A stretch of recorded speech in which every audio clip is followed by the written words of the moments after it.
Joyful yoga channel பார்வையாளர்கள் நேயர்கள் அனைவருக்கும் மீண்டும் ஒரு முறை வணக்கம்.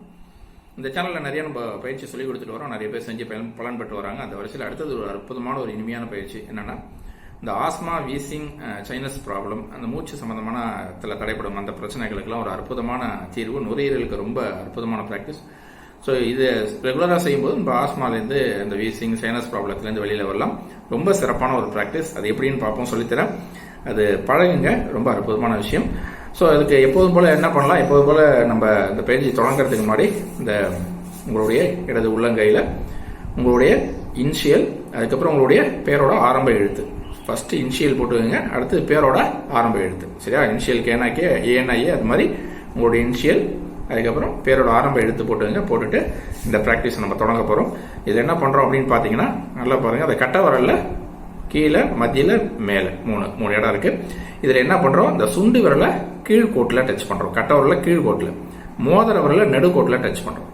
அந்த நடு விரலை கட்டை விரல் எஜ்ஜில் டச் பண்ணுறோம். ஆள்காட்டி விரல் தனியாக இருக்கு. சரிங்களா?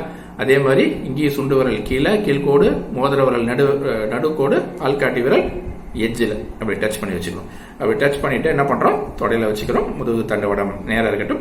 கீழே உட்காந்துருக்கிறவங்க கண்டிப்பா கீழே ஒரு விரிப்பு, அது மேல உட்காந்துக்குங்க. சேர்ல உட்காந்துருக்கிறவங்க காலை தரையில படாம காலுக்கு ஒரு விரிப்பு வச்சுட்டு அது மேல உட்காந்துக்குங்க. சரிங்களா? வச்சுட்டு இந்த பயிற்சியை தொடங்க. எப்போதும் போல கண்கள் மூடியபடி ஒரு 10 மூச்சு நிதானமா மூச்சு இழுத்து விட்டுட்டு, அதுக்கப்புறம் அடுத்தபடியா எப்போதும் போல உங்களுடைய முன்னோர்கள், உங்களுடைய தாத்தா பாட்டி, உங்களுடைய தாய் தந்தையர்கள், உங்களுடைய குலதெய்வம், இவங்கெல்லாம் நல்ல பிரார்த்தனை பண்ணிட்டு கண்கள் மூடியபடி மெதுவாக சன்னராக மூச்சு மெதுவாக எடுத்து மெதுவாக விடுங்க. ஒரு 10 நிமிஷம் பண்ணுங்க. அதே மாதிரி காலையில் ஒரு 10 நிமிஷம், சாயந்தரம் ஒரு 10 நிமிஷம், இதே மாதிரி ப்ரொசீஜர்ல தொடர்ந்து நீங்க செஞ்சுட்டே வந்தீங்கன்னா இந்த ஆஸ்மா, வீசிங், சைனஸ் ப்ராப்ளத்திலிருந்து வெளியில வரலாம். நுரையீரலுக்கு ரொம்ப அற்புதமான பாதுகாப்பானது. ஸோ மூச்சு சம்பந்தமான பல பிரச்சனைகளை இது சரி பண்ணக்கூடியது. அதனால தொடர்ந்து செய்வோம். இந்த ஆஸ்மா, வீசிங், சைனஸ் ப்ராப்ளம் பிரச்சனைகளிலிருந்து நம்மளை தற்காத்துக் கொள்வோம். ஆரோக்கியமாக இருப்போம். நன்றி, வணக்கம்.